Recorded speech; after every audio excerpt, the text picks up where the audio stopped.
अरबों की लागत से बना ये समंदर के बीचों बीच का एक कैदखाना, मगर इसके अंदर सिर्फ एक काल कोठरी है जिसकी दिन रात 1 लाख पहरेदार हिफाजत करते हैं। उनका इकलौता मकसद मुझ 20 साल के कैदी पर नजर रखना। भले ही मेरे हाथ पैर ड्रैगन बाइंडिंग जंजीरों से जकड़े हों, फिर भी नए आए पहरेदारों को जरा भी सुकून नहीं मिलता, क्योंकि 3 साल पहले मैं वो युद्ध का देवता था जिसने दर्जनों देशों को तबाह कर दिया था। मैंने पश्चिमी ताकतों का नामो निशान मिटा दिया और उनके सारे बड़े योद्धाओं को खत्म कर दिया। लेकिन उस महायुद्ध के दौरान मुझ पर एक दुर्लभ कामोत्तेजक जहर का असर हो गया था। अपना मानसिक संतुलन खोकर मैंने ड्रैगन किंगडम की इकलौती महिला युद्ध देवी का अपमान किया, जिससे उसकी सारी शक्तियां छिन गईं और वो लाचार हो गई। भले ही मैं एक बेरहम कातिल था, पर मेरा दिल पछतावे से भर गया। आखिरकार अपने गुनाहों का प्रायश्चित करने के लिए मैंने ड्रैगन किंगडम के बुजुर्गों के सामने सरेंडर कर दिया, और इस तरह सूरज की रोशनी से महरूम इस जेल में मेरी जिंदगी शुरू हुई। मुझे बाहर जाने की इजाजत तभी मिलती है जब ड्रैगन किंगडम के सामने कोई ऐसा खतरनाक मुजरिम हो जिसे वे हरा ना सकें। आज मेरी 6ठी रिहाई का दिन है।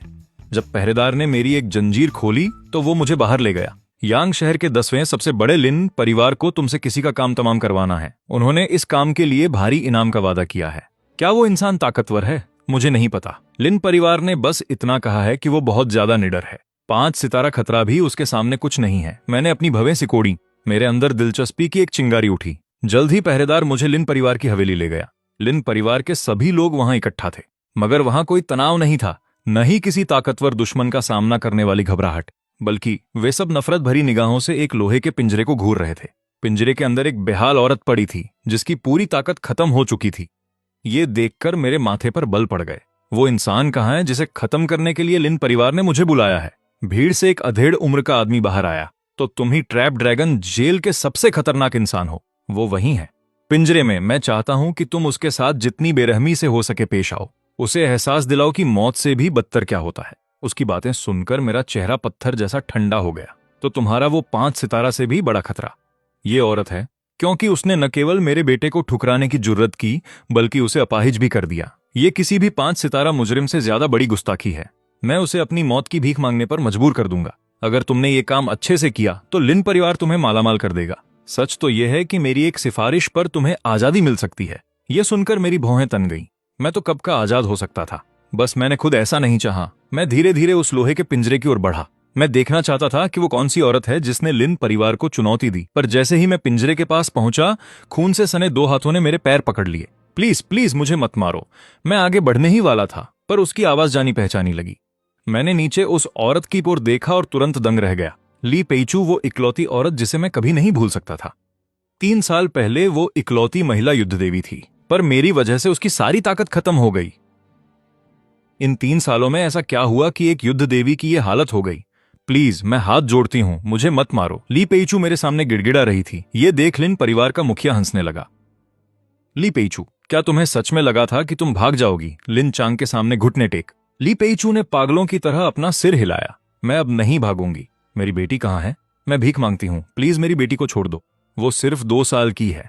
जब तुमने मेरे बेटे को ठुकराया और उसे घायल किया, तब तुमने अपनी बेटी के बारे में क्यों नहीं सोचा? मेरे बेटे लिन फेंग लू ने भी इसी तरह तुमसे रहम की भीख मांगी थी, पर तुमने उसे कुचल दिया। ये वो आदमी है जिसे मेरा लिन परिवार उस जेल से निकाल कर लाया है। ये दुनिया का सबसे बेरहम इंसान है और ये यहाँ तुम्हारा अंत करने आया है। शायद ये शाओ शाओ का भी अंत कर दे। नहीं, अगर तुमने शाओ शाओ को हाथ भी लगाया तो ली परिवार तुम्हें कभी नहीं छोड़ेगा। पुराने वक्त में मेरा लिन परिवार तुम्हें हाथ लगाने की हिम्मत नहीं करता ली पेइचू। तब हम में इतनी हिम्मत नहीं थी, पर जब से तुम बदनाम हुई हो, जोंग परिवार ने तुम्हारे खानदान को मिट्टी में मिला दिया है। उन्हें तुम्हारी फिक्र क्यों होगी? तुम तो ली परिवार का कलंक हो। वैसे भी अगर ली परिवार को तुम्हारी फिक्र होती तो क्या वो तुम्हें अपनी प्रेगनेंसी के दौरान कचरे से खाना ढूंढने देते? ली पेइचू ने ऊपर देखा। उसके चेहरे पर बेबसी छाई थी। आंसुओं ने उसकी आंखों के सामने धुंधलापन ला दिया। एक पल बाद वो अचानक चिल्लाई, तुम शाओ शाओ को हाथ नहीं लगा सकते। अगर तुमने उसे छुआ तो उसका बाप तुम्हें जिंदा नहीं छोड़ेगा। ये सुनकर लिन परिवार के लोग थोड़े सहम गए। जो आदमी एक युद्ध देवी के साथ ऐसा कर सकता है, वो जरूर कोई खौफनाक शख्स होगा। ली पेइचू ने उम्मीद में सिर हिलाया। हाँ, वही है वो एक ऐसा शैतान है जो बिना पलक झपकाए कत्ल कर देता है। उसे शायद मेरी परवाह न हो, पर अगर उसे पता चला कि तुमने उसकी बेटी को चोट पहुंचाई है तो वो तुम सबको गाजर मूली की तरह काट देगा। लिन चांग की आंखों में डर दिखा, पर उसने खुद को संभाल लिया। वो 3 साल से कहीं नहीं दिखा है। वो शायद कब का मर चुका होगा। वैसे भी अगर उसने अपनी शक्ल दिखाई तो राजधानी का चांग परिवार उसका काम तमाम कर देगा। लिन चांग की बातों ने ली पेइचू की आखिरी उम्मीद भी तोड़ दी। तुम शैतान हो। 3 साल पहले तुमने मुझे बर्बाद किया था, अब तुम कहाँ हो? प्लीज, मैं विनती करती हूँ, सामने आओ और हमारी शाओ शाओ को बचाओ। वो 2 साल की है, वो माँ और पापा कहना सीख गई है। वो मुझसे पूछती रहती है कि उसके पापा कहाँ हैं। उस पल मेरा खून जम गया। मैं अपनी जगह पर सुन खड़ा रह गया। क्या मुझ चेनवुडी की एक बेटी है? मैं एक दरिंदा हूं, एक ऐसा राक्षस जिसे दुनिया नरक के काले ड्रैगन के नाम से जानती है। क्या मेरे जैसे इंसान को पत्नी और बच्चे का सुख पाने का हक है? पर उसी पल ली पेइचू के शब्दों ने मेरे दिल के इर्द गिर्द जमी बर्फ को पिघला दिया। मेरा पूरा शरीर कांपने लगा। मैंने ली पेइचू को अपनी बाहों में भर लिया। मैं वापस आ गया हूं, मैं चेनवुडी वापस आ गया हूं। ली पेइचू का शरीर कांप उठा। वो जानी पहचानी आवाज और एहसास ने उसे बता दिया कि मैं कौन हूं। उसे मुझसे नफरत होनी चाहिए थी, पर इन बेरहम सालों ने उसकी नफरत मिटा दी थी। प्लीज शाओ शाओ को बचा लो, फिक्र मत करो, मैं हूं यहां। इस दुनिया में कोई भी शाओ शाओ को नुकसान नहीं पहुंचा सकता। ये देखकर कि ली पेइचू और मैं एक दूसरे को जानते थे। लिन परिवार के मुखिया का चेहरा गुस्से से काला पड़ गया। ये सब क्या हो रहा है? पर मैंने अपना सिर ऊपर उठाया और एक दहाड़ मारी। मेरे शरीर पर बची हुई ड्रैगन बाइंडिंग जंजीरें टूटकर बिखर गईं। लिन परिवार ने मेरी पत्नी और बच्ची को तकलीफ पहुंचाई है। आज मैं वो कत्लेआम मचाऊंगा कि ये पूरी हवेली नरक बन जाएगी। लिन परिवार का हर शख्स मेरे खौफनाक इरादों के नीचे कांपने लगा। लिन चांग मुझे घूर रहा था, उसका चेहरा दहशत से भर गया था। तुम्हारी ये हिम्मत? मैं चेनवुडी 20 साल से तक पश्चिम में तबाही मचाता रहा हूं। मेरे हाथों मरने वालों की तादाद अनगिनत है। तुम्हारे जैसे मामूली परिवार को तो मैं अपने पैरों तले कुचल सकता हूं, अपने दिल के डर को दबाते हुए। लिन चांग ने सिर उठाकर मुझे देखा। तुम लिन परिवार को ऐसे ही नहीं कुचल सकते। अगर तुम घुटने टेक कर माफी मांगो तो शायद मैं तुम्हें छोड़ दूं, वरना तुम्हारा ये 3 लोगों का परिवार आज ही खत्म हो जाएगा। लिन चांग की बातें सुनकर मैं अचानक हंस पड़ा। फिर मैंने उस पहरेदार की तरफ देखा जिसका चेहरा पहले ही सफेद पड़ चुका था। ये कहता है कि मैं इसके लिन परिवार को नहीं कुचल सकता। तुम्हें क्या लगता है, क्या मैं कर सकता हूं? पहरेदार का सिर चकरा रहा था। वो बेहोश होने ही वाला था। यांग शहर के इस मामूली लिन परिवार की तो बात ही छोड़ दो, राजधानी के बड़े बड़े खानदान भी इस पुराने शैतान के सामने टिक नहीं पाएंगे। लिन साहब, क्या आपने वाकई इसकी बेटी को पकड़ा है? उसे जल्दी छोड़ दीजिए, वरना इसका अंजाम बहुत बुरा होगा।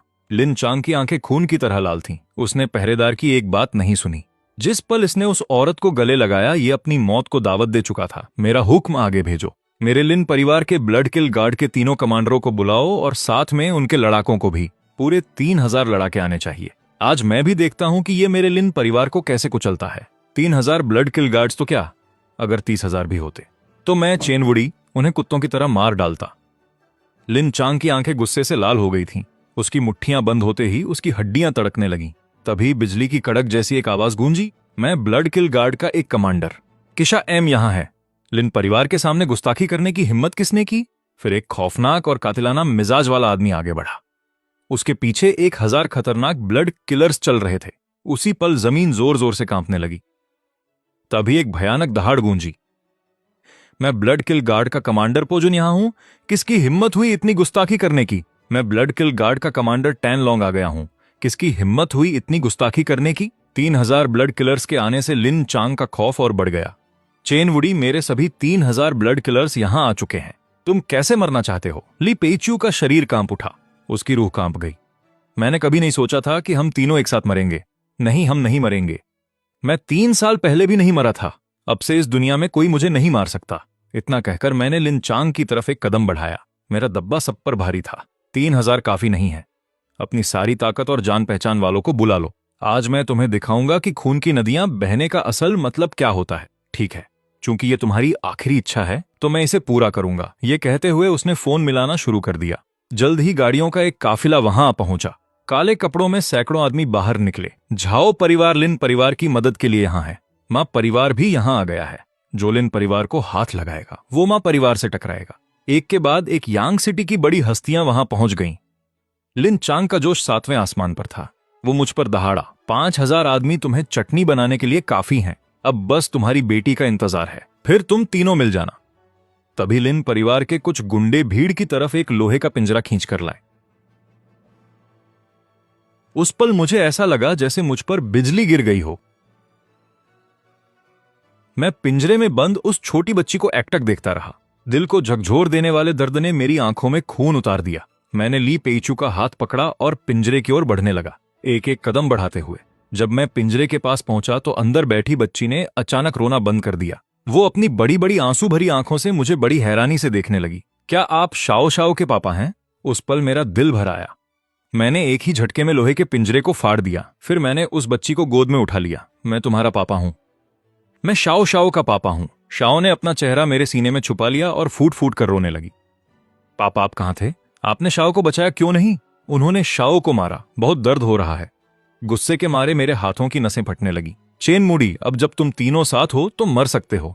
जैसे ही उसने ये कहा, लिन परिवार के कई गुंडे मेरी तरफ बढ़ने लगे। मैंने पीछे मुड़कर एक जोरदार दहाड़ लगाई। तुरंत सबको ऐसा महसूस हुआ जैसे उनका सिर फटने वाला हो। आवाज थमने के बाद लिन परिवार के वो गुंडे जो मेरी तरफ आ रहे थे वहीं जम गए। तुम लोग वहां खड़े क्या कर रहे हो? लेकिन जैसे ही लिन चांग ने बोलना खत्म किया, वो आदमी एक एक करके गिर पड़े। ब्लड किल कमांडरों में से एक केशा माथे पर बल लिए लिन चांग के पास गया। ये अभी वाली दहाड़ का असर था। इसने उनके दिमाग के परखच्चे उड़ा दिए। उसकी बात सुनते ही सबकी सांसें थम गईं। उसी वक्त मैंने शाओ को प्यार से ली पेच्यू की गोद में दे दिया। ये लो, शाओ को संभालो। देखो मैं लिन परिवार को कैसे कुचलता हूं। इसके साथ ही मैं धीरे से खड़ा हुआ, जैसे कोई सोया हुआ शेर जाग गया हो। मैंने कहा था कि मैं लिन परिवार को खत्म कर दूंगा। आज अगर सारे भगवान भी उतर आए तो भी तुम्हें नहीं बचा पाएंगे। ये शब्द सुनकर लिन परिवार के लोगों के पैरों तले जमीन खिसक गई। एक सिहरन उनके पूरे शरीर में दौड़ गई। लिन चांग की पलकें तेजी से फड़कने लगी, लेकिन फिर वो पूरी ताकत से चिल्लाया, इतना घमंड, इसे खत्म कर दो। दो ब्लड किल जनरल जान से मारने की नीयत से तुरंत मेरी तरफ झपटे। मैंने बस उन्हें एक थप्पड़ मारा और वो दोनों कई मीटर दूर दीवार से जा टकराए। तुम सब हमला करो, इसे मार डालो। ये एक या दो से लड़ सकता है, पर क्या ये 100 लोगों से लड़ पाएगा? 1000 लोगों से? तभी 1000 ब्लड किल गार्ड्स एक काली लहर की तरह मेरी तरफ बढ़े। लेकिन मैंने एक विशाल ड्रैगन की तरह दहाड़ मारी। पलक झपकते ही सैकड़ों ब्लड किल गार्ड्स जमीन पर तड़पने लगे। ये देखकर लिन चांग का चेहरा बिल्कुल पीला पड़ गया। वो यांग सिटी के लिन परिवार के मशहूर ब्लड किल कमांडर थे। उनमें से हर कोई अपने इलाके का एक ताकतवर योद्धा था, मगर अब वे इतनी आसानी से हार गए थे। झाओ परिवार, मां परिवार, तुम किसका इंतजार कर रहे हो? फिक्र मत कीजिए मुखिया लिन, हम हमला करेंगे। पर मैंने अपनी बेटी शाओ के कान बंद किए और मुस्कुराया। मैंने जमीन पर जोर से अपना पैर पटका। मेरे सामने की जमीन बुरी तरह धंस गई। एक ही पल में यांग सिटी के बड़े परिवारों में भगदड़ मच गई। ये देखकर यांग सिटी के वो परिवार जो अभी साथ देने की कस्में खा रहे थे, ऐसे खामोश हो गए जैसे उनकी बोलती बंद कर दी गई हो। माफ करना, मुझे एक जरूरी मीटिंग में जाना है। मुझे भी, मेरी भी एक मीटिंग है। और जब लिन चांग ने यह देखा तो गुस्से से उसका चेहरा राख जैसा हो गया। लिन चांग की तरफ मेरी नजर ऐसी थी जैसे किसी मुर्दे को देख रहा हूं। तुम कैसे मरना चाहते हो? ज्यादा मत उड़ो। तुम्हें लगता है तुम मुझे मार दोगे? मेरे लिन परिवार के पीछे दूत वेई यून का हाथ है। वो जल्द ही यहां होंगे। लिन चांग की बातें सुनकर ली पेच्यू का चेहरा डर के मारे सफेद पड़ गया। तुम्हें शाओ को लेकर यहां से तुरंत निकलना होगा। वो वेई यून, मैं जानती हूं तुम उसका मुकाबला नहीं कर पाओगे। फिक्र मत करो, आज के बाद कोई भी तुम्हें कभी नुकसान नहीं पहुंचा पाएगा। तभी दूर से एक जोरदार हंसी गूंजी। कितनी जुअत है! अगर आज मैंने तुम्हें घुटनों पर लाकर माफी नहीं मंगवाई तो मेरा नाम भी वेई नहीं। ठीक उसी समय जंगी लिबास पहने एक आदमी लिन परिवार की हवेली में दाखिल हुआ। उसे देखते ही सबकी सांसें अटक गईं। ग्रैंडमास्टर वेई यून को आते देख लिन चांग किसी पालतू कुत्ते की तरह बर्ताव करने लगा। वो चापलूसी करते हुए उनकी तरफ भागा, लेकिन वेई यून ने लिन चांग की तरफ नजर उठाकर भी नहीं देखा। उसके चेहरे पर एक ठंडी मुस्कान और हिकारत थी। एक मामूली कैदी की इतनी हिम्मत! मैं तुम्हें 2 रास्ते देता हूं। पहला, घुटनों पर बैठो और अपना गुनाह कबूल करो। दूसरा, मौत। जब लिन चांग ने यह देखा तो उसकी आंखों में जीत की खुशी चमक उठी। ग्रैंड मास्टर वेई यून के आते ही तुम्हारा खेल खत्म हो गया है। बाकी सब भी यही सोच रहे थे। वेई यून एक काफी मशहूर ग्रैंड मास्टर थे। उसे रोक पाना किसी आम इंसान के बस की बात नहीं थी। मैंने ध्यान नहीं दिया उनके तानों और मजाक पर। एक पल में मैं ग्रैंड मास्टर वेई यून के सामने पहुंच गया और उसे एक जोरदार थप्पड़ रसीद कर दिया। उस थप्पड़ ने वेई यून को जमीन पर ढेर कर दिया। उस पल हर कोई हक्का बक्का रह गया। यह नामुमकिन है। ग्रैंड मास्टर वेई यून सिर्फ एक थप्पड़ में हार गए। ये कोई भ्रम होगा, ये जरूर कोई वहम होगा। एक कैदी ग्रैंड मास्टर वेई यून को कैसे हरा सकता है? लिन चांग के चेहरे की खुशी पल भर में गायब हो गई। ग्रैंड मास्टर वेई यून हार गए, ये भला कैसे हो सकता है? लेकिन मैंने बस ठंडी नजरों से लिन चांग को देखा। मैंने कहा था कि आज मैं लिन परिवार को मिटा दूंगा, चाहे सारे ग्रैंड मास्टर आ जाएं या खुद युद्ध का देवता ही क्यों ना आ जाए। तुम बचोगे नहीं। लिन चांग घुटनों के बल गिर पड़ा। उसका चेहरा मुर्दे जैसा सफेद पड़ गया था। हुजूर, मुझसे गलती हो गई। मुझे आपके परिवार को नुकसान नहीं पहुंचाना चाहिए था। मैं अपनी जान के बदले लिन परिवार की सारी जायदाद आपको देने को तैयार हूं। लिन परिवार यांग सिटी का एक बड़ा नाम है। हमारी दौलत कम से कम $1 अरब से भी ज्यादा है। ये एक बहुत बड़ी रकम है। मगर मेरी नजर सिर्फ ली पेइचू और शाओ पर थी। वो ही मेरी पत्नी और इकलौती बेटी हैं। दौलत भी इसके सामने कम है। तुम चाहे जो भी कहो, आज तुम्हारा मरना तय है। जब भीख मांगना बेकार रहा तो लिनचांग पागलों की तरह चिल्लाने लगा। ये मोदू का जांग परिवार था जिसने मुझे उन्हें सताने का हुक्म दिया था। अगर तुमने मुझे मारने की हिम्मत की तो जांग परिवार तुम्हें नहीं छोड़ेगा। वो मोदू का सबसे बड़ा खानदान है, जिनके पास अनगिनत ग्रैंड मास्टर्स और यहां तक कि एक युद्ध का देवता भी है। चिंता मत करो, वे भी जल्द ही वहां तुम्हारे साथ होंगे। इतना कहते ही मैंने अपना पैर नीचे पटका। उसके तुरंत बाद मेरी नजर वेई युन और उसके आदमियों पर पड़ी, जो चुपके से भागने की कोशिश कर रहे थे। और तुम ग्रैंड मास्टर वेई युन का चेहरा तुरंत सफेद पड़ गया। उस एक थप्पड़ ने उससे बुरी तरह घायल कर दिया था। हालांकि वो अपने साथियों की मदद से खड़ा तो हो गया, पर उसमें लड़ने की ताकत नहीं बची थी। तभी वार्डन ने घबराते हुए मुझे एक फोन थमाया। ब्लैक ड्रैगन, ये कॉल उठाओ। मैं झल्लाया। ये वही था 3 साल पहले वाला, वही आदमी जिसने मुझे कुनलुंग जेल भेजा था यानशा का। एल्डर लॉन्ग, ब्लैक ड्रैगन, रुक जाओ। तुम्हें माफ कर दिया गया है। तुम्हें अब कुनलुंग जेल वापस जाने की जरूरत नहीं है। इसके अलावा मैं चाहता हूं कि तुम यानशा के रक्षक और युद्ध के देवता बनो। नहीं, मुझे तुम्हारे साथ हुए हादसे का पता चला है। अगर तुम पहले की तरह अकेले होते तो तुम्हें इस ओहदे की जरूरत नहीं पड़ती, पर अब तुम्हारी एक औरत और बेटी है। अगर तुम अपने लिए नहीं तो कम से कम उनके बारे में तो सोचो। मैंने काफी देर तक सोचा, उस लाचारली पेजू और मासूम शाओ शाओ की तरफ देखते हुए। फिर मैंने धीमी आवाज में जवाब दिया, ठीक है। फोन काटने के बाद मेरी ठंडी नजर लिन परिवार के उन लोगों पर पड़ी जिन्होंने ली पेजू और शाओ शाओ को तंग किया था। पल भर में लिन परिवार की हवेली से दिल दहला देने वाली चीखें गूंज उठीं। कुछ ही देर बाद मैं ली पेजू को अपनी पीठ पर लादकर और शाओ शाओ को गोद में लेकर बिना पीछे मुड़े वहां से निकल गया। वहीं मोदू में जांग परिवार के घर के अंदर खानदान का मुखिया जांग हानबाओ गुस्से में दहाड़ा। क्या? यांग शहर का लिन परिवार खत्म हो गया और ये ली पेजू के उस आदमी ने किया। तब जांग और ली परिवार के रिश्ते के कुछ ही समय बाद उन्हें पता चला कि ली पेजू को किसी ने छुआ था। इस वजह से जांग परिवार की बहुत बदनामी हुई और उन्हें हर तरफ मजाक सहना पड़ा। एक बड़े खानदान के नाते जांग परिवार ने फौरन ली परिवार को दबाना शुरू कर दिया। उन्होंने ली पेजू को इसलिए जिंदा रखा था ताकि वो उसका अपमान कर सकें और बदला ले सकें, और दूसरा उस आदमी को बाहर ला सकें। जांग परिवार का वारिस जांग तियानफांग भी गुस्से से उबल रहा था। 3 साल बाद आखिरकार तुम सामने आ ही गए। उसने फौरन एक फोन मिलाया। 3 दिन बाद मेरे पिता का 60वां जन्मदिन है। मैं चाहता हूं कि तुम तोहफे के तौर पर मुझे उसका सिर ला कर दो। उसी वक्त ली पेजू के बताए रास्ते पर चलते हुए मैं वहां पहुंचा जहां वे रहते थे। पर सामने का नजारा देखकर मेरा शरीर कांपने लगा, क्योंकि वो जगह जहां ली पेजू और हमारी बेटी शाओ शाओ रहते थे वो पुल के नीचे का एक टूटा हुआ नाला था। तुम यहाँ कैसे रह सकते हो? ली पेजू ने मुझे दुख भरी नजरों से देखा। 3 साल पहले मैं तुम्हारे बच्चे की मां बनने वाली थी। जब मोदू के जांग परिवार को पता चला तो वे आगबबूला हो गए। उनके दबाव में आकर मुझे ली परिवार से बाहर निकाल दिया गया। किसी कंपनी ने मुझे नौकरी देने की हिम्मत नहीं की। मैं शाओ शाओ के साथ सिर्फ ऐसे ही नाले में छिपकर कचरा चुनकर गुजारा कर सकती थी। मैं दर्द से चिल्ला उठा। मेरे पास बेशुमार ताकत और अथाह दौलत थी, फिर भी मेरी औरत और मेरी बेटी ऐसी जगह पर रह रहे हैं। तभी ली पेजू का शरीर अचानक ढीला पड़ गया और वो पीछे की ओर गिर पड़ी। मेरे चेहरे का रंग उड़ गया। मैं गिरती हुई ली पेजू को थामने के लिए झपटा। उसने हाथ उठाने की कोशिश की और उलझी हुई नजरों से मुझे देखा। 3 साल तक मैंने तुम्हें मारने के अनगिनत सपने देखे, क्योंकि तुमने मेरा सब कुछ छीन लिया था। पर अब मैं तुमसे और नफरत नहीं करती। मुझमें नफरत करने की भी हिम्मत नहीं बची है। मेरे जाने के बाद तुम शाओ शाओ का ख्याल रखना। मैंने अपना सिर आसमान की ओर उठाया और बेबसी और गम से भरी एक दहाड़ मारी। क्या मैं चेन वूडी अपनी पूरी जिंदगी अकेले रहने के लिए ही बना हूं? नहीं, तुम नहीं मरोगी। मैंने ली पेजू को अपनी पीठ पर लादा, शाओ शाओ को उठाया और पागलों की तरह पास के अस्पतालों और क्लिनिकों की ओर भागा। लेकिन मैं एक के बाद एक कई क्लिनिकों और दवाखानों में गया और सबने हमें मना कर दिया। उस पल मुझे सब समझ आ गया। ये सब मोदू के जांग परिवार की वजह से था। उन्होंने सभी अस्पतालों और क्लिनिकों को चेतावनी दी थी। कोई भी जांग जैसे बड़े खानदान से दुश्मनी मोल लेने की हिम्मत नहीं कर रहा था। पल भर में मेरे शरीर से मौत का खौफनाक मंजर फूट पड़ा। आसपास के हर इंसान का शरीर सुन्न पड़ गया। डर के मारे उनकी रूह कांप उठी। ये देखकर पास मौजूद मेडिकल स्टाफ घबरा गया। वे आनन फानन में ली पेजू को ऑपरेशन थिएटर में ले गए। कुछ देर बाद एक बूढ़ा डॉक्टर पास आया और बेबसी से आह भरी, मरीज की चोटें बहुत गहरी हैं, उन्हें कई पुरानी बीमारियां भी हैं। मुझे डर है कि उन्हें बचाना बहुत मुश्किल होगा। मैंने बर्फीली नजरों से उस बूढ़े डॉक्टर को देखा। मैं उसे ठीक कर दूंगा, चाहे इसके लिए कुछ भी करना पड़े। फिर मैंने शाओ शाओ को जमीन पर बिठाया। शाओ शाओ, तुम यही मां के पास रहो, मैं कुछ जड़ी बूटियां लेने जा रहा हूं। पापा मम्मी को जरूर ठीक कर देंगे। मैंने मुस्कुराते हुए शाओ शाओ से उंगली पकड़कर वादा किया। फिर मैं मुड़ा और तेजी से वहां से चला गया। पर जब मैं जड़ी बूटियों के कुछ बैग लेकर उत्साह के साथ अस्पताल के वार्ड में पहुंचा तो वहां ली पेजू और हमारी बेटी शाओ शाओ का कोई सुराग नहीं था। तभी कोने से एक कांपती हुई आकृति रेंगते हुए बाहर आई।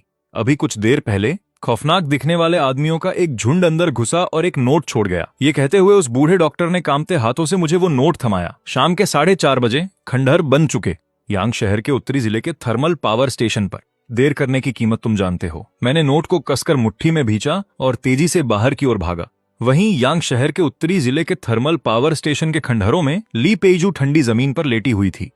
उसके पास 18 लोग खड़े थे। काले कपड़ों में खड़े मुखिया ने अपनी कमर से फोन निकाला और खबर दी, छोटे मालिक, हमने उस औरत को पकड़ लिया है और उस आदमी को भी इत्तला कर दी है। 4:30 बजे वो यहां आएगा और सीधा हमारे जाल में फंस जाएगा। जांग लोंग, तुमने बहुत अच्छा काम किया, उसे जगाओ। ली पेजू धीरे धीरे अपनी बेहोशी से जागी। वीडियो कॉल पर शाओ शाओ और जांग तियानफांग को देखकर उसका दिल बैठ गया। शाओ शाओ बेगुनाह है, प्लीज उसे जाने दो, ठीक है? तुम जो चाहोगे मैं वो करने को तैयार हूं। फोन के दूसरी तरफ जांग तियानफांग पागलों की तरह हंसने लगा। ली पेजू, बोलने से पहले देख तो लो कि तुम्हारे आसपास कौन है। ली पेजू ने मुश्किल से चारों ओर देखा और उसकी आंखें फटी की फटी रह गईं। जांग परिवार के 18 डार्क गार्ड्स, तुमने उन्हें यहां बुला लिया। ली पेजू का सफेद पड़ा चेहरा देखकर जांग तियानफांग को और भी ज्यादा मजा आने लगा। मैं तुम्हारे कटे हुए सिरों का इस्तेमाल करूंगा। मेरे पिता के जन्मदिन की दावत में तोहफे के तौर पर ली पेजू ने अपनी बेटी शाओ शाओ को गम भरी नजरों से देखा। क्या वो आदमी आएगा? माफ करना, मुझे देर हो गई। उस पल मैंने पीली पड़ चुकी ली पेजू और आंसुओं से भरी शाओ शाओ की आंखों में देखा। शाओ शाओ की आंखों में एक खौफनाक चमक कौंधी। मौत का एक भयानक मंजर 12 नंबर के तूफान की तरह छा गया जांग लोंग के दिल में मेरी बढ़ती हुई खौफनाक दहशत को देखकर। अचानक एक अनजानी अनहोनी का एहसास हुआ। आखिर ये आदमी कौन है? नहीं, अगर मैं छोटे मालिक के हुक्म को पूरा नहीं कर पाया तो मेरा अंत निश्चित है, ये देखते हुए कि मैं उनसे 5 मीटर से भी कम दूरी पर था। जांग लोंग ने गुस्से में अपना होंठ चबाया। डार्क गार्ड्स, हमला करो। उस हुक्म के साथ ही 18 डार्क गार्ड्स ने एक साथ अपनी लंबी तलवारें निकाल लीं। पल भर में मैं चारों तरफ से सायों से घिर गया। ये मंजर देखकर ली पेजू की आंखें गहरी निराशा और दुख से भर गईं। पर जिसकी उसे उम्मीद नहीं थी वो ये कि उन 18 तलवारों को मैंने एक हाथ से पकड़कर पूरी तरह जाम कर दिया था। जांग लोंग और उसके आदमी हक्के बक्के रह गए। ये कैसे हुआ? पर इससे पहले कि वो कुछ समझ पाता, मैंने जोरदार झटका दिया और 18 तलवारें उन डार्क गार्ड्स के हाथों से छिटक कर दूर जा गिरीं। फिर मैं उन पर एक भयानक तूफान की तरह टूट पड़ा। एक पल में जमीन पर पत्थर उखड़ने लगे और धूल उड़ने लगी। हवा में दर्दनाक और भयानक चीखें गूंज उठीं जो काफी देर तक सुनाई देती रहीं। ये सब करने के बाद मैं गंभीर चेहरे के साथ ली पेजू की तरफ बढ़ा। तुम्हें हार नहीं माननी है। मुझे जड़ी बूटियां मिल गई हैं। एक बार सुरक्षित जगह पहुंच जाएं, फिर मैं तुम्हारा इलाज करूंगा। ली पेजू के सफेद पड़े चेहरे पर एक हल्की सी मुस्कुराहट तैर गई। चिंता मत करो, मैं शाओ शाओ को ऐसे पीछे नहीं छोड़ सकती। मैं इतनी आसानी से नहीं मरूंगी। मैंने उलझे हुए जज्बातों के साथ उस औरत को देखा। वो एक महान औरत है जिसने अपनी बेटी के लिए बहुत कुछ सहा है। आखिरकार मैंने अपना सालों से बंद पड़ा फोन निकाला और उस नंबर पर कॉल किया जिसे मैंने 3 साल से नहीं मिलाया था। ये मैं हूं। एक पल की खामोशी के बाद दूसरी तरफ से खुशी की लहर दौड़ गई। बॉस, क्या ये आप हैं बॉस? बॉस वापस आ गए हैं। मेरी आंखें गहरी ममता से भर गईं। 3 साल पहले मुझे घेर लिया गया था और कुछ हादसे हुए थे। अब मैं जिंदा हूं। यांग शहर में यंशा, किसी को यांग शहर भेजो ताकि मोदू के जांग परिवार को एक शानदार तोहफा दिया जा सके। बाकी बातें बाद में मिलने पर बताऊंगा। मुझे अभी किसी की जान बचानी है, इसलिए ज्यादा नहीं कह पाऊंगा। बेफिक्र रहिए बॉस, हम इसे जरूर पूरा करेंगे। फोन काटने के बाद मैंने प्यार से शाओ शाओ को उठाया, फिर ली पेजू को अपनी पीठ पर लादकर वहां से निकल गया। ये वीरान थर्मल पावर स्टेशन अब खून की महक से भरा हुआ था। कुछ ही देर बाद मैं एक आलीशान हवेली के सामने पहुंचा। इस वक्त कीमती कपड़ों में सजे एक छोटे मालिक को उनके बॉडीगार्ड्स ने घेर रखा था और वे गोल्फ खेल रहे थे। एक अजनबी को घुसते देख उस छोटे मालिक का चेहरा गुस्से से तमतमा उठा। तुम कौन हो जो मेरे आराम में खलल डालने की हिम्मत कर रहे हो? पल भर में दर्जनों बॉडीगार्ड्स ने हमें पूरी तरह घेर लिया, पर मैं निडर खड़ा रहा। मैं तुम्हारी ये हवेली खरीदना चाहता हूँ। मेरी बात सुनकर वो छोटा मालिक जोर से हंस पड़ा। क्या तुम्हें अंदाजा भी है कि इस हवेली की कीमत क्या है? पास खड़े बॉडीगार्ड्स ने भी उनकी चापलूसी में सुर मिलाया। हमारे छोटे मालिक यांग शहर के 10 सबसे प्रतिष्ठित खानदानों में से एक हैं। ये झाओलियांग चेन है, झाओ परिवार के सबसे बड़े वारिस। एमराल्ड मैनर की इस आलीशान हवेली को बनाने में करोड़ों खर्च हुए हैं और जमीन को मिलाकर इसकी कीमत कम से कम एक अरबयांग शाही सिक्के है। मैंने सीधे बॉडीगार्ड्स की चापलूसी के बीच में टोक दिया। मैं इसे खरीदूंगा। झाओलियांग चेन के चेहरे पर गहरी हिकारत साफ झलक रही थी। सिर्फ तुम एमराल्ड मैनर खरीदना चाहते हो? सपनों में मैंने झाओ लियांग चेन को एक बेरुखी भरी नजर से देखा। मैंने अपनी उंगली चटकाई और एक ब्लैक गोल्ड बैंक सीधा उसके हाथ में जाकर लगा। इसमें 10 अरब यानशा सिक्के हैं। झाओ लियांग चेन ने ब्लैक गोल्ड कार्ड पर नजर डाली, फिर मेरी तरफ देखा और अचानक तिरस्कार के साथ हंसने लगा। तुम मेरे साथ मजाक कर रहे हो है ना? मुझसे झूठ बोलने की कीमत जानते हो। मैं तुम्हारे 3 लोगों के परिवार को लोहे के पिंजरे में बंद कर दूंगा। उसकी बातें सुनकर शाओ झाओ को पुरानी खौफनाक यादें ताजा हो गईं और वो सहम गई। मुझे वापस उस पिंजरे में नहीं जाना। यह देखकर मेरा गुस्सा 7वें आसमान पर पहुंच गया। मैंने अपना हाथ उठाया और झाओ लियांग चेन को एक जोरदार थप्पड़ जड़ दिया। काफी देर बाद संभलने के बाद झाओ लियांग चेन आखिरकार लड़खड़ाते हुए खड़ा हुआ। तुम लोग खड़े खड़े क्या देख रहे हो? अभी उस पर हमला करो।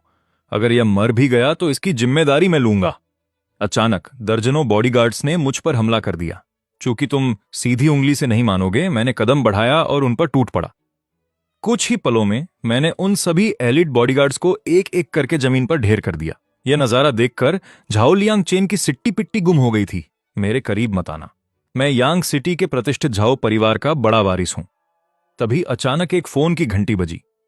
पिताजी, किसी ने एमराल्ड मैनर में घुसकर मुझे मारा है। जल्दी आकर मुझे बचाइए। क्या? मैं अभी अपने आदमी लेकर वहां पहुंच रहा हूं। फोन रखने के बाद झाओ लियांग चेन के चेहरे से डर गायब हो गया। मेरे पिता झाओ तियानजी आ रहे हैं। वो तुम्हें नहीं छोड़ेंगे। झाओ तियानजी का नाम सुनकर मैंने अपनी भवें सिकोड़ी। अगर मुझे सही याद है तो यह वही आदमी है जिसने लिन चेन और झाओ परिवार की मेरे खिलाफ मदद की थी। हालांकि लिन परिवार की तबाही देखकर वो भाग गया था। चाहे झाओ तियानजी खुद आ जाए, उसे मेरे सामने घुटने टेकने होंगे। हालांकि यह विला झाओ चेन के खेलने और मरीज के आराम के लिए सही है, इसलिए मैं इंतजार करूंगा। जैसे जैसे झाओ लियांग चेन डर से देख रहा था, वक्त बीतता गया। अचानक गुस्से से भरी एक तेज आवाज गूंजी। मेरे बेटे को छूने की हिम्मत किसने की? मैं उसके टुकड़े टुकड़े कर दूंगा। तभी एक प्रभावशाली अधेड़ उम्र का आदमी पूरी ताकत के साथ अंदर दाखिल हुआ।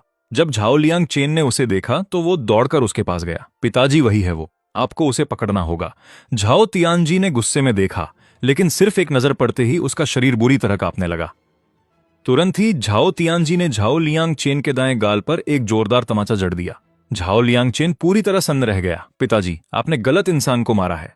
मैं आपका बेटा हूं, आपको उसे मारना चाहिए था। हालांकि झाओ तियानजी का चेहरा बेहद गंभीर था। उसने दोबारा उसे थप्पड़ मारा। फिर वो तेजी से मेरे पास आया और घुटनों के बल गिर पड़ा। यह हमारे लिए गर्व की बात है कि आपने इसे पसंद किया। हम पैसे कैसे ले सकते हैं? इसे तोहफा समझकर कबूल करें। अगर आपको कुछ भी चाहिए हो तो बस हमें बता दीजिएगा। झाओ लियांग चेन और उसके पीछे खड़े बॉडीगार्ड्स सब के सब हक्के बक्के रह गए। नालायक बेटे, अभी घुटने टेको और माफी मांगो। क्या तुम भी लिन परिवार जैसा अंजाम चाहते हो? झाओ लियांग चेन को अभी अपने पिता से खबर मिली थी कि लिन परिवार को एक ही शख्स ने खत्म कर दिया है। क्या ये वही आदमी था? यह सोचते ही वो भी तुरंत घुटनों के बल गिर गया। मुझे माफ कर दीजिए, मुझसे गलती हो गई। कृपया बड़ा दिल दिखाकर मुझे माफ कर दें। मैं ये सब ठंडी नजरों से देख रहा था। फिर मैंने अपनी बेटी की ओर देखा जो उत्सुकता से झांक रही थी। मैं झाओ तियानजी की ओर देखकर धीरे से मुस्कुराया। मैं खुद मुसीबतें नहीं ढूंढता और न ही मैं बिना वजह दूसरों को परेशान करता हूं। मैंने ब्लैक गोल्ड बैंक कार्ड उठाया और झाओ तियानजी को थमा दिया। इसमें 10 अरब यांगशा डॉलर हैं। जितनी जरूरत हो ले लो, कम पड़े तो मुझसे कहना। झाओ तियानजी ने चैन की सांस ली। उसने अपने आदमी को कार्ड मशीन लाने का हुक्म दिया। उसने वहीं पर कार्ड स्वाइप किया। मैंने अपनी भवें सिकोड़ी। तुमने सिर्फ $1 ही क्यों काटा? क्या इस विला की कीमत सिर्फ $1 है? आपका यहां रहना ही हमारे झाओ परिवार के लिए बहुत बड़ा सम्मान है। अब हम चलते हैं। अगर आपको किसी भी चीज की जरूरत हो तो बेझिझक हमें आदेश दें। यह कहकर झाओ तियानजी जल्दी से उठा और अपने आदमियों को लेकर चला गया। फिर मैंने ली पेजू को उठाया और शाओ झाओ के साथ विला में गया। शाओ झाओ, अब से यही हमारा घर है। पापा, क्या यह हमारा नया घर है? क्या वाकई हमें कोई यहां से बाहर नहीं निकालेगा? मेरी आंखें नम हो गईं। मैं मुश्किल से अपने आंसू रोक पा रहा था। अब हमें किसी पुल के नीचे नहीं रहना पड़ेगा। तुम्हें यहां से कोई नहीं निकाल सकता। मेरी बात सुनकर शाओ झाओ खुशी से ली पेजू की तरफ दौड़ी। मम्मी, आपने देखा? पापा हमें एक बहुत बड़े घर में ले आए हैं। हालांकि ली पेजू पहले ही बेहोश हो चुकी थी। मम्मी, उन्हें क्या हुआ है? उनके हाथ बहुत ठंडे हैं। मैंने झुककर शाओ झाओ के नन्हे सिर को सहलाया। मम्मी बहुत थक गई हैं। वो बस सो गई हैं। जब वो जागेंगी तो सब ठीक हो जाएगा। मैंने ली पेजू को उठाया और एक साफ सुथरे कमरे में ले गया। तभी मेरे शरीर से असली ऊर्जा की लहरें निकलने लगी। आधे घंटे बाद मैंने राहत की एक हल्की सांस ली। अगर मैं कुनलोंग जेल में न होता और उस शैतानी डॉक्टर मोतियान चेंग से डॉक्टरी न सीखी होती तो शायद मैं बेबस हो जाता। अब उन्हें बस कुछ वक्त के शांत आराम की जरूरत है ताकि वो पूरी तरह ठीक हो सकें। तभी विला के बाहर से अचानक शोर सुनाई दिया। मैं जाने के लिए मुड़ा और धीरे से कमरे का दरवाजा बंद कर दिया। मैंने देखा कि आने वाला और कोई नहीं बल्कि झाओ परिवार का मुखिया झाओ तियानजी था।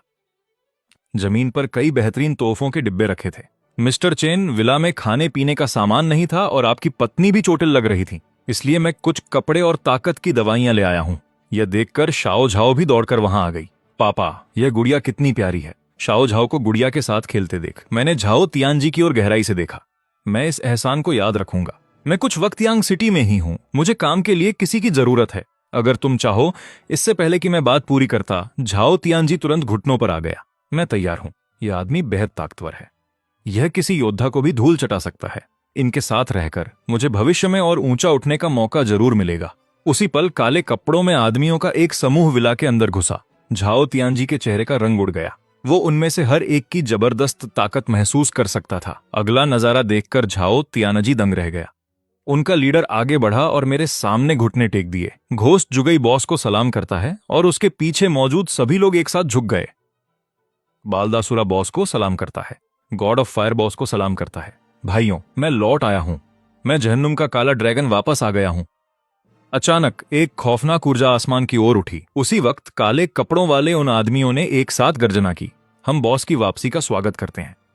झाओ तियानजी डर के मारे जमीन पर गिर गया, क्योंकि इनमें से हर आदमी झाओ परिवार की पूरी ताकत से भी ज्यादा ताकतवर था।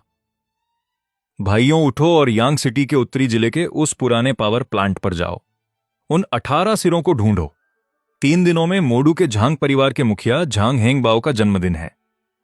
यह जन्मदिन का तोहफा वक्त पर पहुंच जाना चाहिए। वहीं मोडू में झांग परिवार के घर पर बड़े बड़े लोग बधाई और तोहफे लेकर पहुंच रहे थे। झांग हेंगबाओ मुस्कुराते हुए अपनी गद्दी पर बैठा था। मेरे दोस्तों, आप सभी का बहुत शुक्रिया इतने शानदार तोहफों के लिए। तभी झांग परिवार का तीसरा बेटा झांग तियान युन धीरे से आगे बढ़ा। पिताजी, आपको 60वें जन्मदिन की बहुत बहुत बधाई। आपका बेटा आपके लिए लंबी उम्र का प्रतीक यह खास पेंटिंग लाया है। जैसे ही उसने अपनी बात खत्म की, मेहमानों ने तारीफों के पुल बांध दिए। यह पेंटिंग दुनिया की मशहूर कलाकृतियों में से एक है। इस असली काम को देखना वाकई किस्मत की बात है। झांग परिवार का सबसे बड़ा बेटा झांग तियान युन भी एक थाल लेकर आगे बढ़ा। पिताजी, आपको आपके 60वें जन्मदिन की बहुत बहुत बधाई। मैं चंदन की ये माला भेंट करता हूं, जिसे महासंत लुआंग पोरगन ने अभिमंत्रित किया है। उम्मीद है आपको ये पसंद आएगी पिताजी। ये सुनते ही मेहमानों के बीच खलबली मच गई। महासंत लुआंग पोरगन की अभिमंत्रित माला, कहते हैं ये सुख समृद्धि और लंबी उम्र लाती है। आज के तोहफों में कुंवर झांग तियान युन का तोहफा सबसे बेहतरीन है। ये सुनकर बाकी मेहमानों ने भी हां में सिर हिलाया। तभी सबकी निगाहें झांग तियानफंग की ओर मुड़ गईं। झांग परिवार के तीनों कुंवरों में सिर्फ वही बचा था जिसने अब तक अपना तोहफा पेश नहीं किया था। ये देखकर झांग तियानफंग ने अपने पास खड़े आदमी से पूछा, झांग लोंग और बाकी लोगों की कोई खबर मिली? अभी तक तो नहीं, पर कुंवर, आपने खुद उन्हें हुक्म दिया था। वे यकीनन वक्त पर यहां पहुंच जाएंगे। ये सुनकर झांग तियानफंग ने इत्मीनान से सिर हिलाया। उसकी आंखों में गजब का घमंड तैर रहा था। आपका बेटा आज एक ऐसा तोहफा पेश करेगा जो सबको हैरान कर देगा। पिताजी, आपको यह बेहद पसंद आएगा। मेरे आदमी बस उसे लेकर पहुंचने ही वाले हैं। बहुत अच्छे, मुझे तुम्हारे तोहफे का इंतजार रहेगा। तभी एक मुलाजिम दौड़ता हुआ वहां आया। कुंवर, झांग हवेली के दरवाजे पर 3 बड़े संदूक छोड़ दिए गए हैं। यह सुनकर झांग तियानफंग खुशी से उछल पड़ा। पिताजी, मेरा लाया हुआ जन्मदिन का तोहफा आ गया है। जल्द ही वे 3 बड़े संदूक सबके सामने लाए गए। झांग तियानफंग ने संदूक पर हाथ रखते हुए कहा, वो शादी से पहले ही गर्भवती थी, जिसने हमारे झांग परिवार की बहुत बदनामी की। हमारी साख मिट्टी में मिल गई थी, पर आज उस मामले का हमेशा के लिए फैसला हो गया है। यह सुनकर सबके चेहरे के भाव बदल गए। झांग तियानफंग सीना तानकर खड़ा हो गया। उसने सिर उठाकर कहा, बिल्कुल सही, अंदर उस 3 लोगों के परिवार के कटे हुए सिर हैं। इतना कहकर झांग तियानफंग ने झटके से संदूक खोल दिए, मगर अगले ही पल उसके चेहरे की मुस्कुराहट गायब हो गई, क्योंकि अंदर झांग परिवार के ही 18 काले लिबास वाले रक्षकों के सिर पड़े थे। यह देखकर झांग हांगबाओ गुस्से से पागल हो उठा। बदतमीज कहीं के, क्या यही तोहफा लाए हो मेरे लिए? झांग तियानफंग फौरन अपने पिता के पैरों में गिर पड़ा। पिताजी, ये जरूर लिपेइचू के उस प्रेमी की करतूत है। उसी ने यांग शहर के लिन परिवार को तबाह किया है। यह सुनकर झांग हांगबाओ की आंखों में भयानक गुस्सा उतर आया। राजधानी के झांग परिवार की साख को कोई चुनौती नहीं दे सकता। उन्हें इसकी भारी कीमत चुकानी होगी। यह मंजर देखकर झांग हवेली में आए सभी मेहमानों की रूह कांप गई। राजधानी के सबसे बड़े परिवारों में से एक होने के नाते झांग परिवार कत्लेआम मचा सकता था। कोई कितना भी ताकतवर क्यों न हो, वो इनके गुस्से के आगे टिक नहीं पाएगा। आधे घंटे बाद ली परिवार के खास सदस्यों को पकड़कर झांग हवेली खींच लाया गया। ली परिवार के 80 साल से बड़े मुखिया लड़खड़ाते हुए खड़े हुए और बोले, झांग साहब, हमारे ली परिवार ने ऐसा क्या गुनाह किया है जो आप अपने 60वें जन्मदिन पर हमें यहां घसीट लाए? क्या ये तुम्हारी बेटी और दामाद के कारनामों का नतीजा नहीं है? मारो इन्हें, बहुत मारो। तभी वहां तमाचों की गूंज सुनाई देने लगी और वे रहम की भीख मांगने लगे। हम अभी यांग शहर जाएंगे और उन दोनों को घसीट कर यहां लाएंगे। अगर तुम उन्हें नहीं ला पाए तो तुम्हारे ली परिवार का नामो निशान मिट जाएगा। उस वक्त मैं ली पेईचू के पास ही बैठा था। 3 दिनों से वो गहरी नींद में सोई हुई थी। उसके पीले पड़ चुके चेहरे पर अब गुलाबी निखार आ गया था। ये देख मेरे चेहरे पर एक मुस्कान आ गई। मगर उसी पल लोगों का एक झुंड जबरदस्ती जेड मैनोर के अंदर घुस आया। उनमें से हर एक के चेहरे पर नफरत और गुस्सा था। मैंने उन्हें घूर कर देखा। मेरी नजरें बर्फ जैसी ठंडी थीं। कौन हो तुम लोग? यहाँ क्या काम है? उनमें से एक आदमी आगे आया और दहाड़ा, मैं ली पेईचू का पिता हूं। तुम वही आदमी हो जिसके 7 सालों पहले उसका चक्कर था। तुम्हारी हिम्मत कैसे हुई झांग परिवार के लोगों पर हाथ उठाने की? तुम अपनी मौत को दावत दे रहे हो। चुपचाप ली पेईचू को साथ लो और झांग परिवार के पास जाकर घुटने टेक कर माफी मांगो। झांग परिवार के वारिस झांग तियानफंग के साथ रिश्ते से हमारे ली परिवार का मान बढ़ने वाला था। पर ली पेईचू शादी से पहले ही गर्भवती हो गई, जिसकी वजह से 3 साल तक हमें झांग परिवार का जुल्म सहना पड़ा। वो चाहता था कि उसकी ये बेटी बस मर जाए। पास खड़ा ली परिवार का मुखिया भी गुस्से में था। पकड़ लो इन्हें, इन्हें घसीटते हुए झांग परिवार के पास ले चलो। इतना कहते ही ली परिवार के गुर्गे मुझ पर झपटे, पर मैंने बस एक दहाड़ मारी। उस पल मेरी खौफनाक ताकत के आगे ली परिवार का हर सदस्य घुटने टेकने पर मजबूर हो गया। मैं चलकर ली परिवार के लोगों के सामने पहुंचा। उसके पिता होने के नाते क्या तुम्हें अंदाजा भी है कि ली पेईचू ने ये 3 साल कैसे गुजारे हैं? लिन परिवार ने शाओ शाओ को कुत्ते के पिंजरे में बंद कर रखा था। तुम्हें जरा भी फिक्र नहीं हुई कि तुम्हारी अपनी बेटी और पोती जिंदा हैं या मर गई। तुम इतने पत्थरदिल हो कि माँ बाप कहलाने के लायक नहीं हो। मेरे एक के बाद एक आरोपों ने ली परिवार के घमंड को चूर चूर कर दिया। उन सबके चेहरों पर शर्मिंदगी और पछतावा साफ दिख रहा था।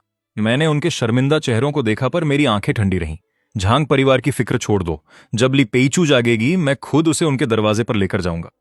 ली परिवार के सभी लोग दंग रह गए। ली रिनशान तुरंत चिल्लाया, झांग परिवार बहुत ताकतवर है, तुम उनका मुकाबला नहीं कर पाओगे। मैंने शांति से उन्हें देखा। वापस जाओ और झांग परिवार से कह दो, जो कुछ भी हुआ उसका जिम्मेदार सिर्फ मैं हूं। वे अपनी भड़ास निकालने के लिए तुम बेगुनाह ली परिवार के पीछे न पड़े। अगर उनमें हिम्मत है तो वे यांग शहर आकर मुझसे मिले। मैं जेड मैनोर में उनका इंतजार करूंगा। मैं कहीं नहीं जा रहा। ली रिनशान ने मुझे हिकारत से देखा और ठंडी आह भरी। झांग परिवार वाले बेवकूफ नहीं हैं। उन्हें इतनी आसानी से धोखा नहीं दिया जा सकता। पर पास खड़े मुखिया ने एक ठंडी सांस ली। चलो वापस चलते हैं। झांग परिवार के गुस्से का कोई और हल निकालेंगे। मुखिया की बात सुनकर बाकी लोग भी राजी हो गए। जेड मैनोर से निकलने के कुछ देर बाद ही ली रिनशान खुद को रोक नहीं पाया। उसने मुखिया के सामने अपनी आवाज ऊंची की। झांग परिवार को बेवकूफ बनाना इतना आसान नहीं है। अगर हम इस तरह खाली हाथ लौटे तो वे हमें कभी नहीं छोड़ेंगे। ली परिवार का मुखिया पीछे मुड़ा और जेड मैनोर की ओर देखा। मैं पूरे ली परिवार को उनके साथ मरते हुए कैसे देख सकता हूं? तुम सब मेरी ही संतान हो। मुझसे अपने ही लोगों के खिलाफ जाना बर्दाश्त नहीं हुआ। अब वे झांग परिवार के गुस्से से बच पाते हैं या नहीं, ये उन पर निर्भर है। इतना कहते ही मुखिया की आंखों में बेरहमी चमक उठी। उसने जमीन से एक ईंट उठाई और अपने ही हाथ पर जोर से मार दी। तुरंत ही मुखिया के दाहिने हाथ से खून बहने लगा। मुखिया जी, ये क्या किया आपने? बचने के लिए हमें खुद को चोट पहुंचाने का ये नाटक करना ही होगा। फिर उसने वो ईंट ली रिनशान की तरफ बढ़ा दी। जल्द ही वहां से चीखने चिल्लाने की आवाजें आने लगीं। जब वे झांग हवेली लौटे और झांग हांगबाओ ने ली परिवार की ये बुरी हालत देखी तो वो दंग रह गया। ली परिवार का मुखिया बुरी तरह खांस रहा था और उसका चेहरा सफेद पड़ गया था। वे दोनों बहुत ही बदतमीज और घमंडी हैं। उन्होंने तो हमें झांग परिवार का पालतू कुत्ता तक कह दिया। हमारे परिवार ने उन्हें पकड़ने की कोशिश की पर वो आदमी बहुत ताकतवर था। पल भर में उसने हमारे लोगों को कुचल दिया। उसने तो झांग परिवार को यांग शहर आकर मरने की चुनौती दे डाली है। ली परिवार के बाकी लोगों ने भी आग में घी डालने का काम किया।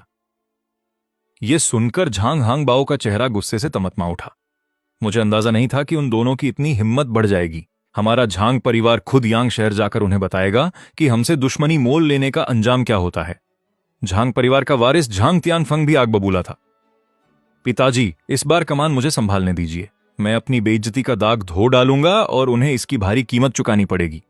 ठीक है, अगर तुम इस बार उनके सिर काट कर नहीं लाए तो तुम्हें झांग परिवार के वारिस का पद छोड़ना होगा। फिर तुम इस खानदान की गद्दी संभालने के लायक नहीं समझे जाओगे। जी पिताजी, मैं झांग तियानफंग यकीनन कामयाब होकर लौटूंगा। 2 घंटे बाद राजधानी के निजी हवाई अड्डे पर ड्रैगन जैसे ताकतवर योद्धा झांग तियानफंग के पीछे चल रहे थे। अपने पिता के सहयोग से उसने झांग परिवार के पूरे 10,000 रक्षों को इकट्ठा कर लिया था। उनमें से हर एक मार्शल आर्ट्स का माहिर खिलाड़ी था। उनमें सबसे ताकतवर लिन तियानदाओ था, जिसे सफेद बाघ युद्ध देवता कहा जाता था। ये फौज किसी का भी दिल दहलाने के लिए काफी थी। हालांकि ये सब गुए जुगा की नजरों के सामने हो रहा था। मैंने उनकी ओर देखा और मुस्कुराया। 3 साल से मैंने कोई कदम नहीं उठाया है। लगता है बहुत से लोग पाताल के काले ड्रैगन का खौफ भूल चुके हैं। इतना कहकर मैंने अपना फोन उठाया और एक साथ सबको ईमेल भेज दिया। उस पर बस 4 शब्द लिखे थे, काला ड्रैगन मोर्चा संभाल रहा है। जैसे ही ये ईमेल पहुंचा, खुखार काला ड्रैगन संगठन एक बार फिर से सक्रिय हो गया। पूरी दुनिया से ताकतवर योद्धा यानशा की ओर बढ़ने लगे। सीमा पर तैनात एक युद्ध देवता के चेहरे पर चिंता की लकीरें थीं। उसने तुरंत राजधानी को एक जरूरी संदेश भेजा। कातिलों का राजा, 9 उंगलियों वाला पागल भिखारी और उसके साथी यानशा में दाखिल होने वाले हैं। उन्हें रोकने की इजाजत मांगता हूं। पश्चिमी ड्रैगन और टाइगर गॉड भी यानशा पहुंचने ही वाले हैं। रोकने की इजाजत चाहता हूं। गोरियों का स्वॉर्ड्स एंड जुओ बुफान अपने 1000 योद्धाओं के साथ यानशा में दाखिल होने वाला है। रोकने की अनुमति दी जाए। ठीक उसी पल यानशा के एल्डर लॉन्ग का फोन आया। उन्हें मत रोकना, यह मेरा आदेश है। जब मैं अपने भाइयों को बुलाने के लिए ब्लैक ड्रैगन का पैगाम भेज रहा था, तभी झांग टिएनफेंग के नेतृत्व में झांग परिवार के लड़ाके जेड मैनर पहुंच गए। तभी भीड़ छंट गई और एक रास्ता बन गया। Zhang Tianfeng white tiger god of war के साथ बाहर निकला। लिन टिएनदाओ। उस वक्त ली पेचू आराम कुर्सी पर सो रही थी, जबकि मैं और मेरी बेटी शाओजाओ उसके पास ऐसे खेल रहे थे जैसे वहां कोई और हो ही नहीं। ये नजारा देखकर झांग टिएनफेंग एक पल के लिए दंग रह गया। फिर उसके चेहरे पर कत्ल का जुनून सवार हो गया। चेन मूडी, आज मैं तुम्हें कुचल दूंगा। मैं तुम्हारे शरीर की 206 हड्डियां तोड़ दूंगा और तुम बेबस होकर अपनी बीवी और बेटी का तमाशा देखोगे जब मेरी तलवार धीरे धीरे उन्हें मौत के घाट उतारेगी। झांग टिएनफेंग की इस क्रूर धमकी के बावजूद मेरा चेहरा बिल्कुल शांत था। ली पेइच्यू और शाओ जाओ को हवेली के अंदर छोड़ने के बाद मैं धीरे से बाहर आया और मेरे चेहरे पर एक हिकारत भरी मुस्कान थी। सही वक्त पर आए हो। मेरी पत्नी ली पेइच्यू को अभी ठीक होने में थोड़ा समय लगेगा। मेरे लिए मोदू जाना अभी मुमकिन नहीं था। मैंने सोचा नहीं था कि तुम सब यहां खुद मरने चले आओगे। झांग टिएनफेंग गुस्से के मारे हंसने लगा। ठीक उसी समय लोगों का एक गुड जेड मैनर में दाखिल हुआ। यांग सिटी का मशहूर झाओ परिवार यहां पहुंचा है।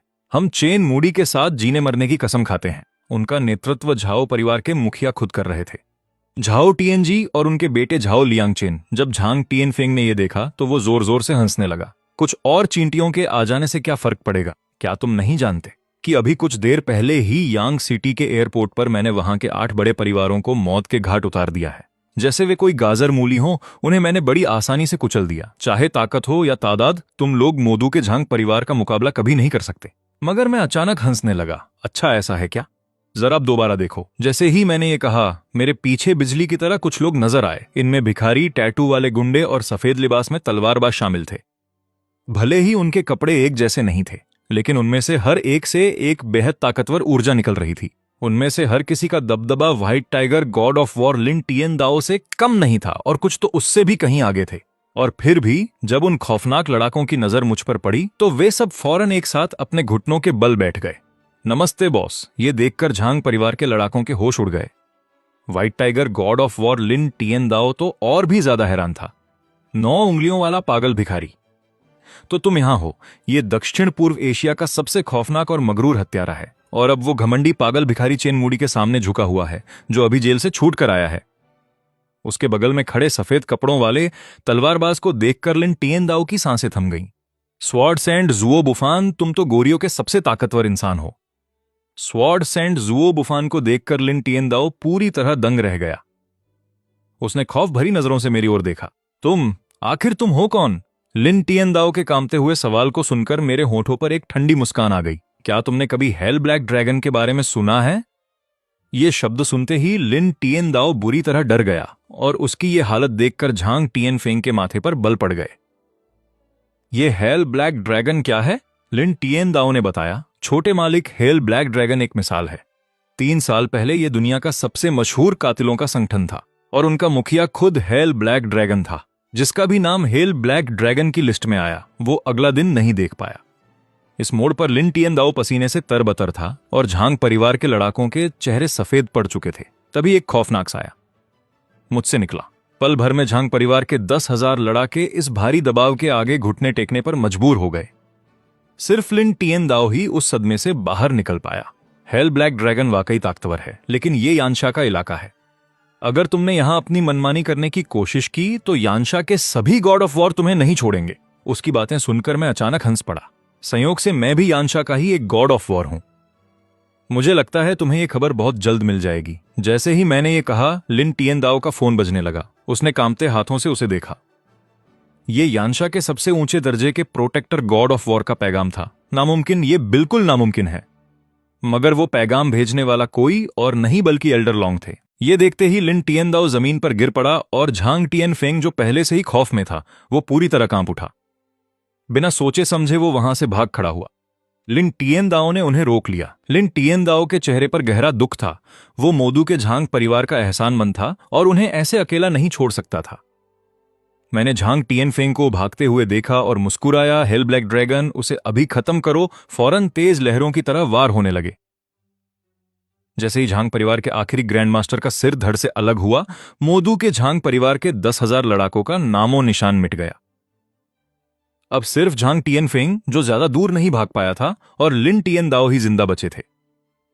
मेरी नजर लिन टिएन दाओ की तरफ मुड़ी। मैंने नरमी से कहा, तुम जा सकते हो, लेकिन झांग टिएन फेंग को तो मरना ही होगा।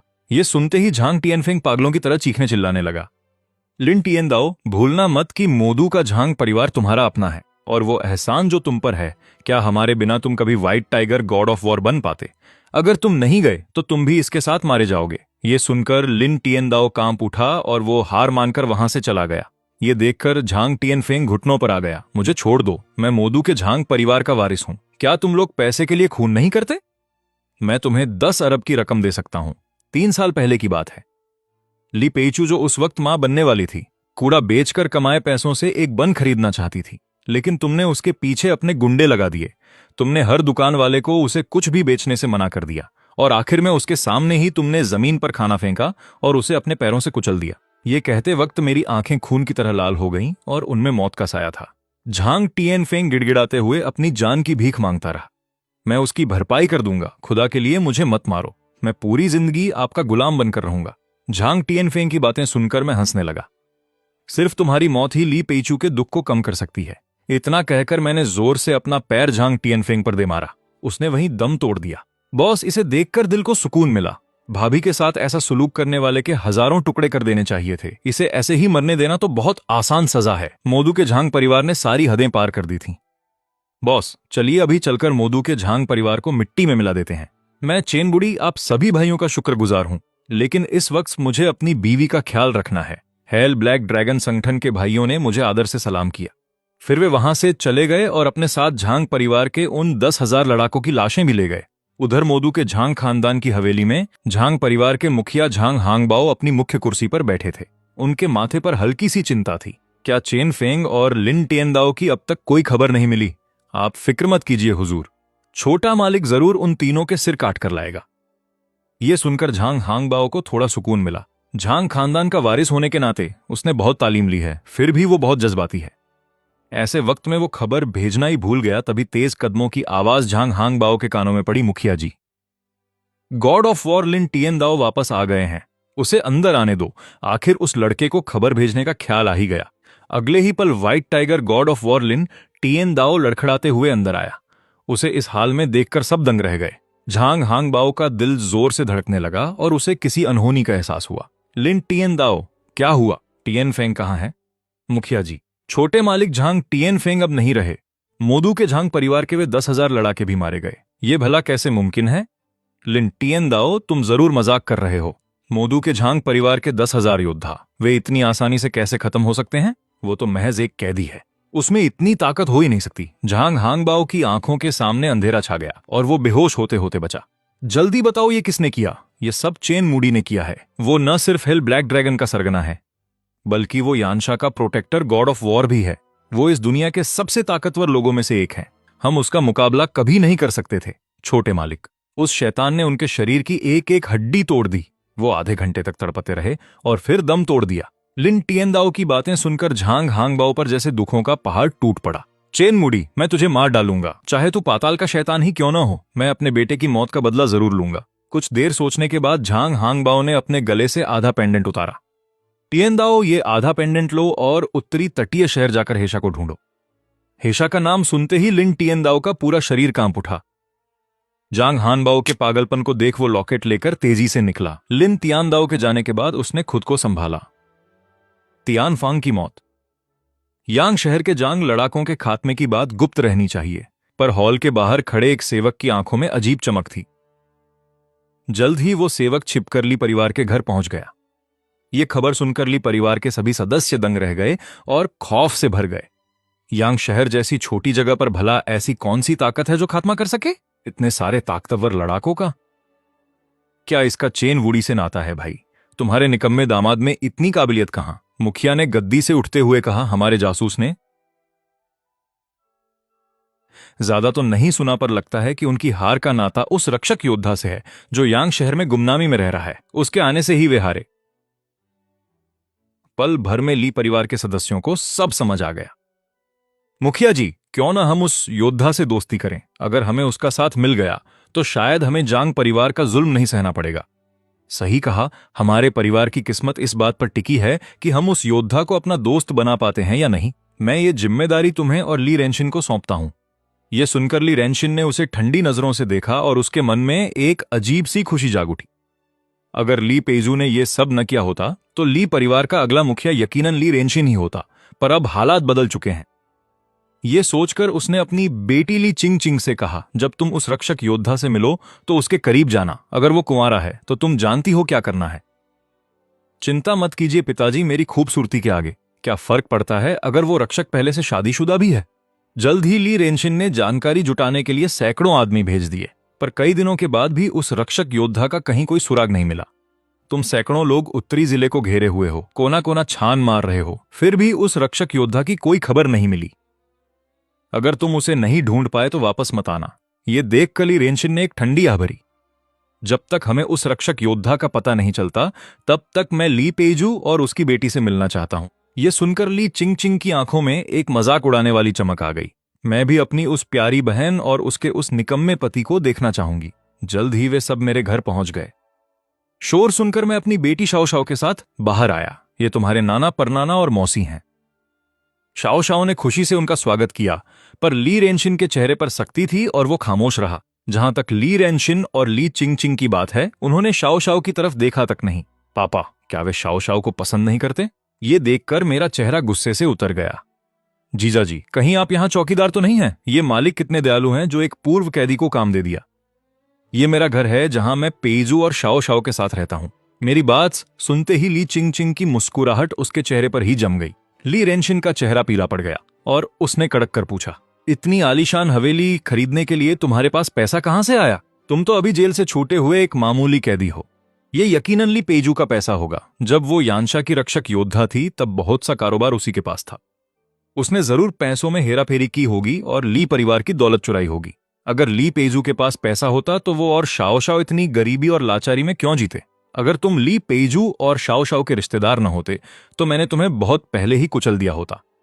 अगर ली पेजू शादी से पहले मां ना बनती तो हमें इतना जुल्म न सहना पड़ता। यह सब तुम्हारी और ली पेजू की वजह से है।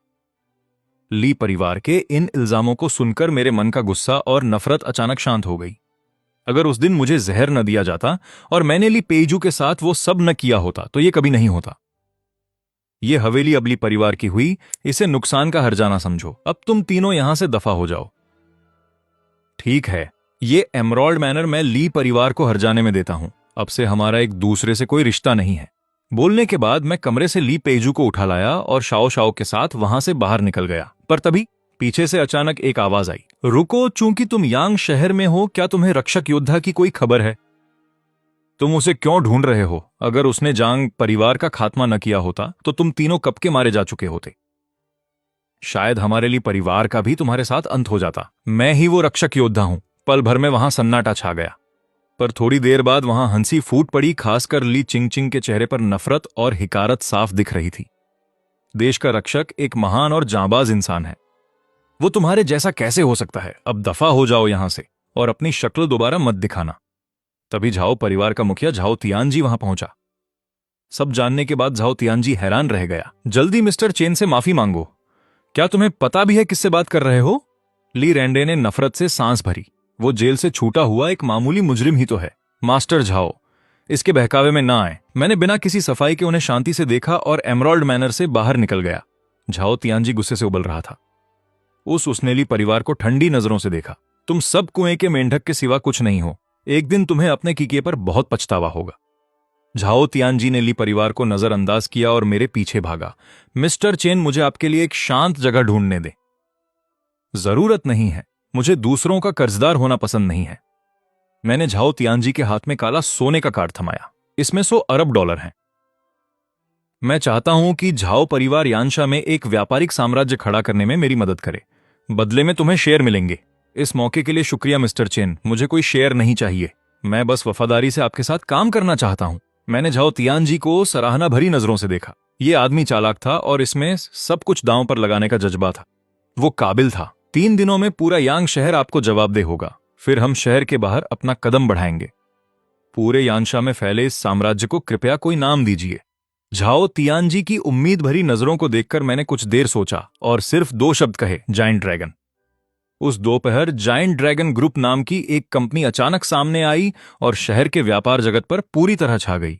यांग शहर के 8 बड़े घरानों को जायंट ड्रैगन ग्रुप ने निगल लिया। आने वाले दिनों में जायंट ड्रैगन ग्रुप नाम का एक साम्राज्य यानशा में तेजी से उभरा। अनगिनत नौजवान इस ग्रुप से जुड़ना अपनी खुशकिस्मती समझने लगे। सिर्फ मोदू का जांग परिवार ही था। जायंट ड्रैगन ग्रुप की खबर सुनकर वहां का माहौल और भी ज्यादा तनावपूर्ण हो गया। एक बार लिन तियानदाओ उत्तरी जंगलों से वापस आ जाए, फिर मैं तुम्हें मौत के घाट उतार दूंगा। इसी बीच शाओ शाओ और मैं एक नए घर में बस गए। मेरी बेटी ने घर को लेकर बहुत उत्सुक और खुश थी, पर जब उसने अपनी मां की हालत देखी तो उसका चेहरा तुरंत उतर गया। पापा मम्मी कब जागेंगी? मम्मी इतने दिनों से सो रही हैं।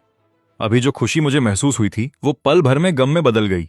पिछले 3 सालों में ली पेइजू को जो अंदरूनी चोटें आई थीं, वे बहुत ज्यादा थीं। उसी पल मेरी बेटी शाओ शाओ ने मुझे गले लगा लिया। क्या मम्मी अब शाओ को नहीं चाहती? मम्मी तुम्हें क्यों नहीं चाहेंगी? तुम तो उनकी जान हो। वो बस मेरा सामना नहीं करना चाहती। पर आप तो पापा हैं। मम्मी पापा को क्यों नहीं चाहेंगी? मैं मुस्कुराया और अपनी बेटी का सिर सहलाया। चिंता मत करो शाओ शाओ, पापा मम्मी को जरूर जगह देंगे। बोलने के बाद मैं ली पेइजू के कमरे में गया और बिस्तर के किनारे धीरे से बैठ गया। 3 साल पहले मुझे मारने के लिए हजारों उस्ताद और रक्षक योद्धा भेजे गए थे। आखिरकार मुझ पर दर्जनों जहरों का असर हुआ, जिसमें एक खौफनाक नशीली दवा भी शामिल थी। उसने मेरे खून में आग लगा दी थी। मुझे पूरा यकीन था कि मैं मरने वाला हूं, इसलिए मैं अपनी मातृभूमि में दम तोड़ने के लिए यानशा लौट आया। पर जैसे ही जहर चढ़ा, मेरी मुलाकात तुमसे हुई और आखिर में मेरा खुद पर काबू नहीं रहा। मैं जानता हूं कि मैं कितना बड़ा शैतान बन गया था। मेरे शरीर का कुछ जहर तुम्हारे अंदर चला गया, जिसकी वजह से तुमने अपनी योद्धा होने की शक्तियां खो दी। वो वाकया मेरी जिंदगी का पहला ऐसा काम है जिसने मेरे जमीर पर बोझ डाल दिया है। मैं जानता हूं माफी का कोई मतलब नहीं है, पर उम्मीद है कि तुम मुझे अपना और शाओ का ख्याल रखने का मौका दोगी। शाओ वाकई एक बहुत अच्छी और समझदार बच्ची है। वो तुम्हारे लिए बहुत परेशान है। शाओ अपनी मां के बिना नहीं रह सकती। मेरे बोलते ही सोती हुई ली पेइजू की आंखों से आंसू बहने लगे। पापा देखिए, मम्मी रो रही हैं। मेरा चेहरा खुशी से खिल उठा। मैंने तुरंत मुड़कर देखा। मैंने देखा कि ली पेइजू धीरे धीरे अपनी आंखें खोल रही थी। वो सब पुरानी बातें हैं। अब से हम तीनों एक खुशहाल परिवार की तरह रहेंगे। उस पल ली पेइजू ने सारी कड़वाहट भुला दी। जब मैं ठीक हो जाऊंगी तब हम अपनी शादी का कागज बनवा लेंगे। ये शब्द सुनकर मेरा पूरा शरीर कांप उठा। मैं जिसने अनगिनत लोगों को मारा था, उस पल एक अजीब सी घबराहट महसूस कर रहा था। कुछ ही देर बाद मैंने ली पेइजू के नाजुक शरीर को अपनी बाहों में कस लिया। हाँ, हम शादी करेंगे। जैसे ही मैंने उसे गले लगाया, उसके खूबसूरत चेहरे पर लाली छा गई। शायद ये सब उतना बुरा भी नहीं है।